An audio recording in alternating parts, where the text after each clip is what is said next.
তারেক রহমান ও খালেদা জিয়াকে বাদ দিয়েই নির্বাচনে যেতে বাধ্য হবে বিএনপি। কিছু করার নাই বিএনপির। মির্জা ফখরুলরা সেটাই করবেন। মির্জা ফখরুল কি চায়? মির্জা ফখরুলদের ভালো প্রস্তুতি আছে তারেক রহমান এবং খালেদা জিয়াকে বাদ দিয়ে নির্বাচনে যেতে। আর মির্জা ফখরুল নিজেই এখন তার নিজ নির্বাচনী এলাকা থেকে পিছু হটছেন। কারণ তরুণ মির্জা ফখরুলের তুলনায় বাচ্চা ছেলে দেলোয়ারের কাছে পরাজিত হলে মান সম্মান থাকে না। এ কারণে খবর হচ্ছে মির্জা ফখরুল ঢাকা থেকে নির্বাচন করতে চান। ঠাকুরগাঁওয়ে মান সম্মান থাকছে না, এটা বুঝে গেছেন যে ঠাকুরগাঁওয়ের অবস্থা খারাপ। ওটা জামাত অধ্যুষিত এলাকা, ওখানে দেলোয়ারের ভাই আগেই নির্বাচিত ছিলেন। আর এখন যে জামাত জোয়ার, তাতে ফখরুল টকরুল চলবে না। হিন্দুরা সব এখন মানে ওখানে ওই আওয়ামী লীগের পক্ষে বলে অবস্থা খারাপ করে ফেলেছেন মির্জা ফখরুল। এদিকে আপনারা জানেন যে ডিসেম্বরের প্রথমার্ধে নির্বাচনের তফসিল ঘোষণা করা হবে। On the other hand, British নাগরিক তারেক রহমান ব্রিটিশ নাগরিকত্ব এখনো ছেড়ে বাংলাদেশের নাগরিকত্ব নিতে পারেননি, বাংলাদেশের ভোটার হতে পারেননি। তাতে কি তিনি কিভাবে নির্বাচন করবেন, রাজনীতি করবেন, কিভাবে আসবেন, কি করবেন, কোনো কিছুই নিশ্চিত না। কিন্তু নির্বাচন যে ফেব্রুয়ারিতে হবে এটা নিশ্চিত। আর খালেদা জিয়ার যে শারীরিক অবস্থা, জীবন মৃত্যু সন্ধিক্ষণে আছেন, আইসিইউতে আছেন।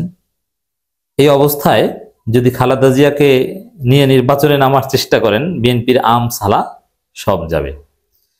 এবং এতে জনগণ খালেদা জিয়াকে তো ভোট দিবেই না, টোটাল বিএনপিকে অপমান করবে।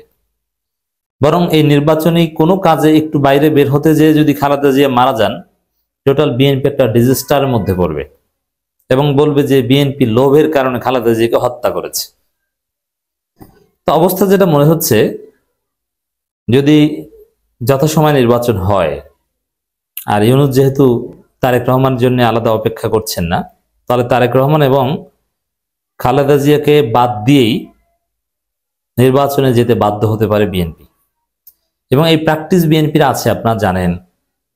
যেই বিএনপি 2018 সালে ভারতের কথায় তারেক রহমান এবং খালেদা জিয়াকে বাদ দিয়ে ডক্টর কামালকে আব্বা মেনে নির্বাচনে যেতে পেরেছিল, সেই বিএনপি এখন যাবে না, তার গ্যারান্টি কি?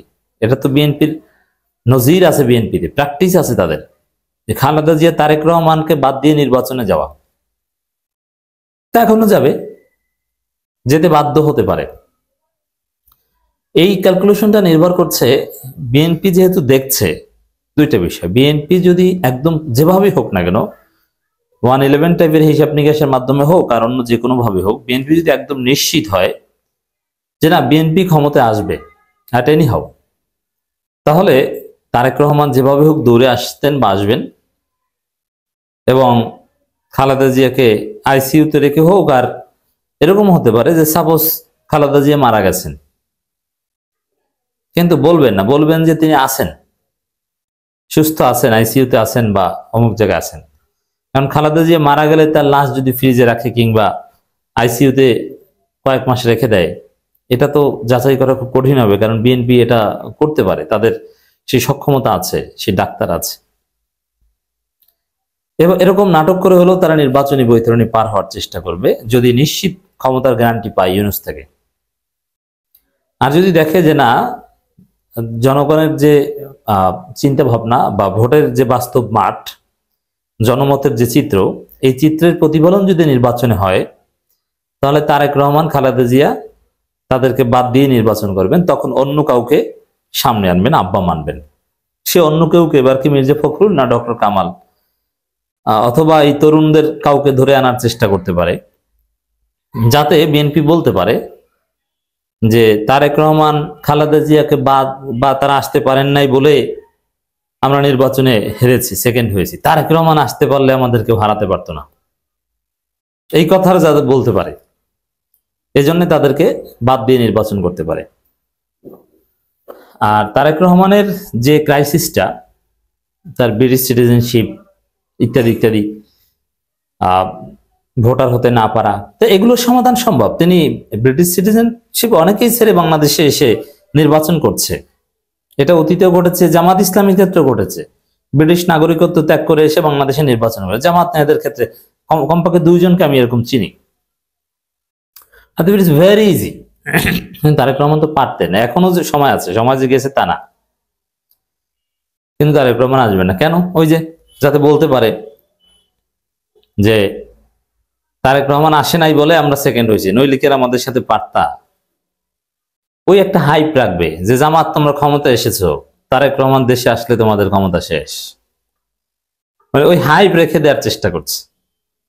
কারণ বিএনপির মনের মধ্যে অনেক আগেই কামড় দিয়েছে যে এবারের নির্বাচনে যে পরিমাণ চাঁদাবাজি করেছে, যে পরিমাণ অর্থ পাচার করেছে, যে পরিমাণ লুটপাট করেছে, জনগণের উপর যে পরিমাণ জুলুম করেছে, তাতে এবারের নির্বাচনে বিএনপির জন্য ক্ষমতা আসা সম্ভব না। এই জন্য জামাত ক্ষমতা আসতে যেন জামাতকে ভয় দেখাতে পারে, তারেক রহমান আসবে, তারেক রহমান আসবে, আসলে উল্টে পাল্টে যাবে, কিয়ামত ঘটে যাবে, এসব কারণে হলো তারেক রহমান না আসার একটা সম্ভাবনা আছে। আর যদি জনগণ যখন জিজ্ঞেস করবে কেন আসে নাই, তখন ওইসব লিগ্যাল প্রসিডিউর ধরিয়ে দিবে যে আসলে হাসিনা ধরে আনতে চেয়েছিল, হয়তো পারতো হাসিনা ধরে আনতে, তারেক রহমানকে ধরে এনে হয়তো ফাঁসি দিয়ে দিতে পারতো। ওই ফাঁসির হাত থেকে বাঁচার জন্য ব্রিটিশ নাগরিকত্ব নিয়েছিলেন যাতে হাসিনা ধরে আনতে না পারে। তো এইগুলো এক্সিট করতে একটু সময় লেগেছে, বা এরকম কোনো একটা ব্যাখ্যা দাঁড় করাতে পারে। মির্জা ফখরুল এক এক সময় এক এক কথা বলেন। তিনি মাঝে মাঝে বলেন অনিশ্চয়তা, নির্বাচন নিয়ে এখন অনিশ্চয়তা, গভীর ষড়যন্ত্র চলছে, মানে এমন ভাবে বলেন মির্জা ফখরুল, ম্যান্ডেট খসরু এরা, যে এই শেষ, ধ্বংস, বাংলাদেশ গেছে, নানান কথাবার্তা। কিন্তু আবার মির্জা ফখরুল মাঝে মাঝে এমন ভাবে বলেন, এখন বলেছেন কোনো ঝামেলা ছাড়াই নির্বাচন হবে বলে আশাবাদী মির্জা ফখরুল, এবং এখন ঠিক আছে, আবার বলবেন যে না গভীর ষড়যন্ত্র চলছে।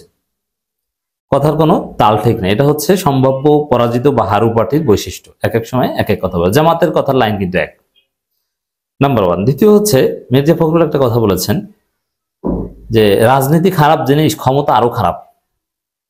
এইসব কথা কখন বলে একজন রাজনীতিবিদ জানেন? যিনি রাজনীতিবিদ, যার কাজই হচ্ছে ক্ষমতা যাওয়ার চেষ্টা করা, কোনো আদর্শ ভিত্তিক বা আদর্শ প্রচার করা না। যেমন জামাতের কেউ কেউ বলতে পারে যে ক্ষমতায় যাওয়া আমাদের কাজ না, কারণ তা দাওয়াতি কাজ করে, ইসলামের কাজ করে, ধর্মীয় কাজ করে।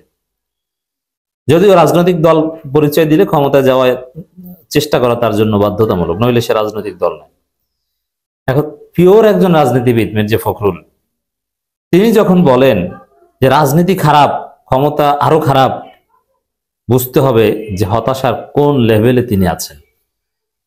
রাজনীতিতে তিনি আর টিকতে পারছেন না, ক্ষমতায় আর যেতে পারছেন না বলে এখন খারাপ এগুলো বলছেন। ক্ষমতা কখনো খারাপ নয়, রাজনীতি সবচেয়ে ভালো জিনিস, ক্ষমতা সবচেয়ে ভালো জিনিস।